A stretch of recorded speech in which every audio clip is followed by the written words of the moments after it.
sebagai moderator. Lalu ada Fabi Yola Elvina Cahyawati Putri, Septriani Puspitasari, Kotrunada Imtiaz, Amelia Aziza Syarifah, Siva Urjina, Naila Rizky Alia, Moza Ramadhani, Lia Dwi Puspita, Marta Adelina, dan Hesti Wulan Imtiaz.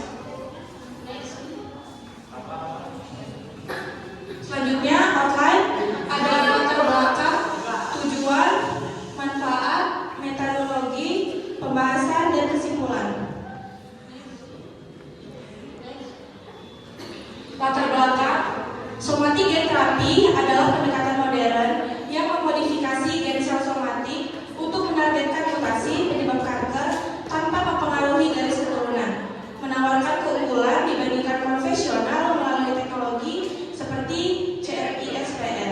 Terapi ini mampu memperbaiki gen rusak, menonaktifkan angka gen, atau meningkatkan respon imun, namun tetap menghadapi tantangan seperti kesulitan pengiriman vektor, resiko mutagenesis, serta efek samping berat seperti sitokin release syndrome. Meskipun demikian, kemajuan rekayasa genetik, diagnostis berbasis genom, dan personalisasi terapi makin memperkuat potensinya sebagai terapi presisi sekaligus menuntut peran penting tenaga kesehatan termasuk farmasis dalam memastikan keamanan, efektivitas, dan pemantauan jangka panjang terapi gen pada pasien kanker. Selanjutnya ada tujuan. Selanjutnya, tujuan pertama ada menjelaskan konsep dasar terapi gen beserta mekanisme kerjanya dalam penanganan berbagai jenis kanker. Yang kedua, ada mengidentifikasi jenis-jenis pendekatan terapi gen, termasuk gen replacement, gen silencing, suicide gen therapy, dan CAR T-cell therapy. Yang ketiga, itu ada menguraikan potensi, efektivitas, serta tantangan yang muncul dalam penerapan terapi gen pada kanker, terutama terkait keamanan, risiko biologi, dan kemampuan penghantaran gen. Yang keempat, ada memberikan pemahaman mengenai perkembangan teknologi rekayasa gen yang mendukung terapi presisi dalam bidang onkologi. Yang kelima, ada menganalisis hasil-hasil penelitian terkini untuk menilai prospek terapi gen sebagai modalitas pengobatan masa depan bagi kanker refraktor atau yang tidak responsif terhadap terapi konvensional. Selanjutnya ada manfaat. Manfaat yang pertama bagi mahasiswa itu untuk memberikan tambahan wawasan ilmiah terkait prinsip terapi gen dan aplikasinya sehingga mampu memahami tren pengobatan modern berbasis bioteknologi. Yang kedua, ada bagi tenaga kesehatan yaitu menjadi referensi memahami peluang penggunaan terapi gen sebagai alternatif terapi kanker yang lebih presisi dan individual. Yang ketiga, bagi masyarakat umum itu memberikan informasi mengenai perkembangan pengobatan kanker yang lebih inovatif serta potensi manfaatnya di masa mendatang. Yang keempat, ada bagi peneliti dan akademisi yaitu membuka peluang kajian lanjutan terkait inovasi vektor gen, peningkatan keamanan terapi serta pengembangan pendekatan terapi berbasis rekayasa.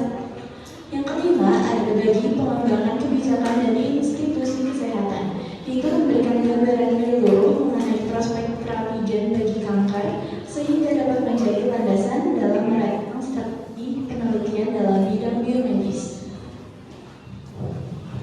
Selanjutnya metodologi. Di metodologi ada diagram Fishbone. Dalam kendala penerapan somatic gen terapi pada kanker terdapat beberapa komponen, yaitu yang pertama ada metode. Metode ini merupakan proses kerja penelitian gen dan alur terapi gen yang belum optimal. Lalu selanjutnya ada mesin, yaitu keterbatasan alat mikroinjeksi, sequencer, dan peralatan laboratorium. Dan yang ketiga ada material, yaitu kendala kualitas virus vektor, enzim Cas9, dan bahan pendukung. Kendala yang keempat yaitu tenaga kerja karena keterbatasan jumlah dan keterampilan tenaga ahli genetika dan teknisi.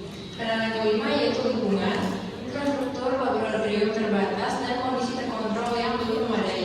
Yang keenam yaitu kendala pengukuran, di mana protokol monitoring efikasi dan efek sampingnya masih perlu pengembangan.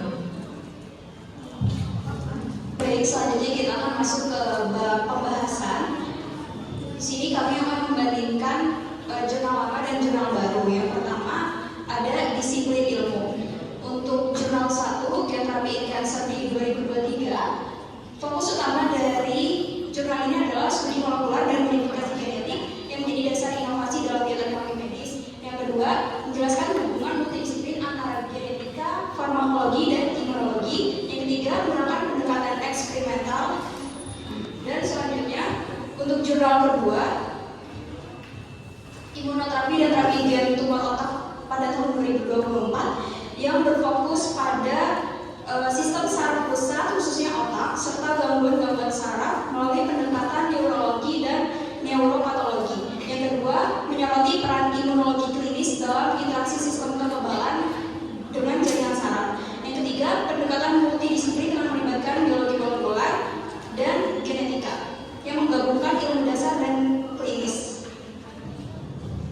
Selanjutnya ada data fisiologi atau patofisiologi. Pada jurnal lama, ketika keadaan kanker, sistem pengendalian sel itu mengalami gangguan akibat mutasi genetik, sehingga sel kehilangan kontrol pertumbuhan. Akibat aktivasi onkogen dan tingginya angiogenesis mempercepat pertumbuhan tumor. Sistem imun juga gagal mengenali sel kanker akibat perubahan ekspresi antigen.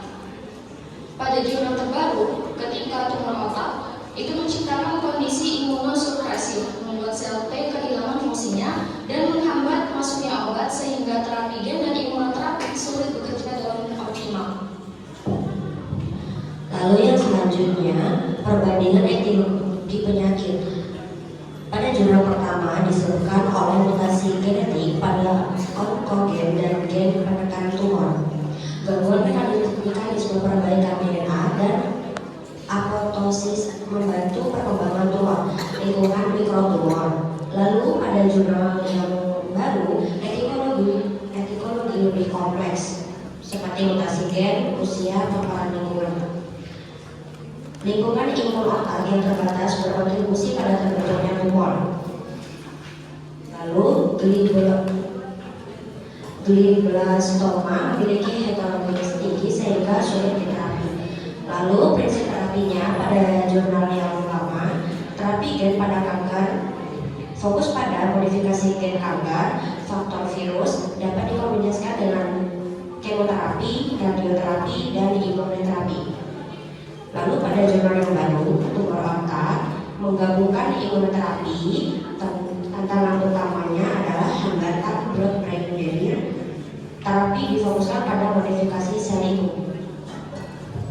Oke, baik, selanjutnya ada penata laksanaan farmakologi dan non-farmakologi. Nah, yang di jurnal yang lama yaitu konsol umum. Yang pertama ada farmakologisnya. Secara farmakologis ada yang pertama, vektor virus untuk memasukkan gen. Ada gen adenovirus, lentivirus, dan AAV atau adeno-associated virus. Terus yang kedua, ada siRNA atau antisense untuk menekan gen penyebab kanker. Dan yang ketiga, ada CRT atau oncolytis virus serta terapi gen P53. Dan non-farmakologi ada yang pertama sel ex vivo dengan rekapitulasi imun dan nanopartikel.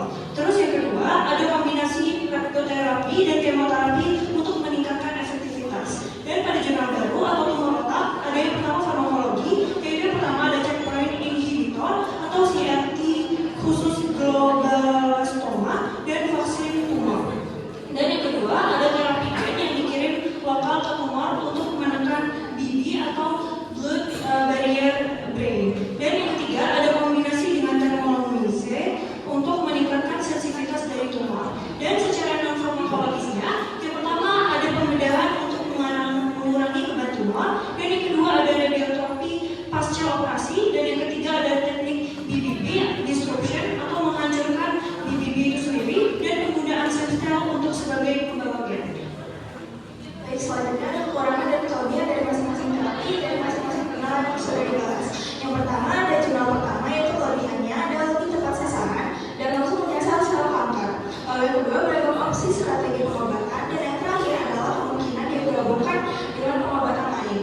Selanjutnya ada kekurangannya yaitu belum dapat menggantikan pengobatan konvensional, risiko efek samping secara keseluruhan, pengantaran yang tidak efektif dan yang terakhir harganya sangat tinggi. Selanjutnya ada di jurnal kedua ada kelebihannya yaitu lebih cocok untuk tumor otak yang sangat aktif. Terus ada virus onkolitik dan CRISPR yang menunjukkan yang selalu menjanjikan. Lalu yang ketiga potensi terapi kombinasi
virus oncolytic dan nanopartikel mendukung penerapan terapi presisi berbasis profil genomik pasien. Terapi ini memiliki proses ruang sebagai metode pengobatan kanker masa depan, terutama pada kanker agresif atau yang tidak responsif terhadap konvensional.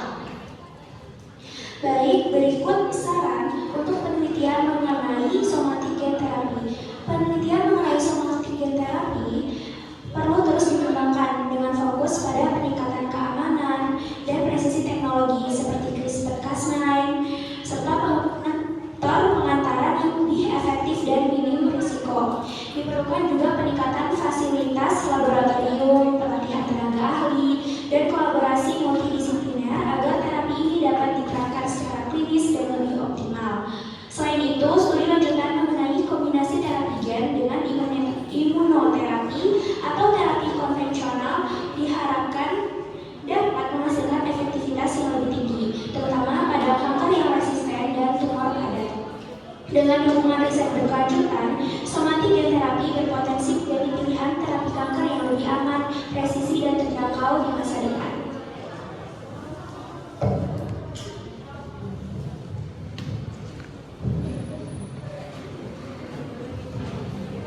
Setelah itu dari pemaparan materi kami ada yang mau ditanyakan?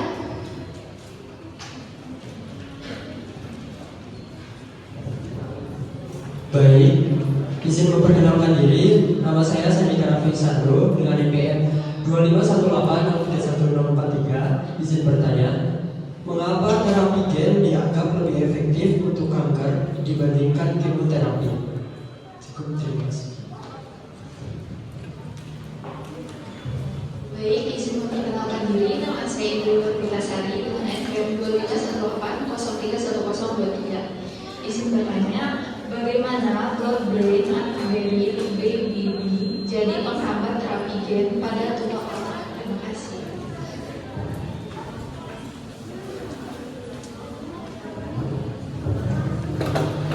Baik, terima kasih atas waktunya. Izin mengenalkan diri. Nama saya Muhammad Iqbal Ubedillah, NPM 255853. Izin bertanya, terkait teknologi terapi gen CRISPR kan memiliki kekurangan dan juga kelebihannya. Nah, aku mau nanya, berarti CRISPR itu bisa berbahaya dong kalau tidak terkontrol? Nah, jika iya, mengapa teknologi CRISPR ini bisa berbahaya jika tidak terkontrol atau dikontrol dengan baik? Cukup, terima kasih.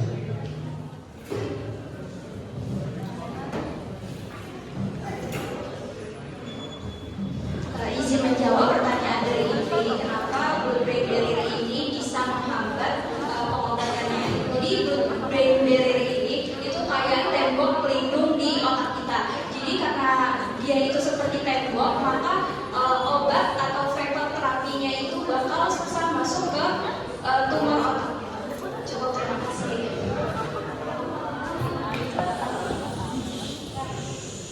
Izin menjawab dari pertanyaannya Iqbal, kenapa CRISPR itu bisa berbahaya kalau tidak terkontrol? Teknologi CRISPR sendiri, walaupun dia presisi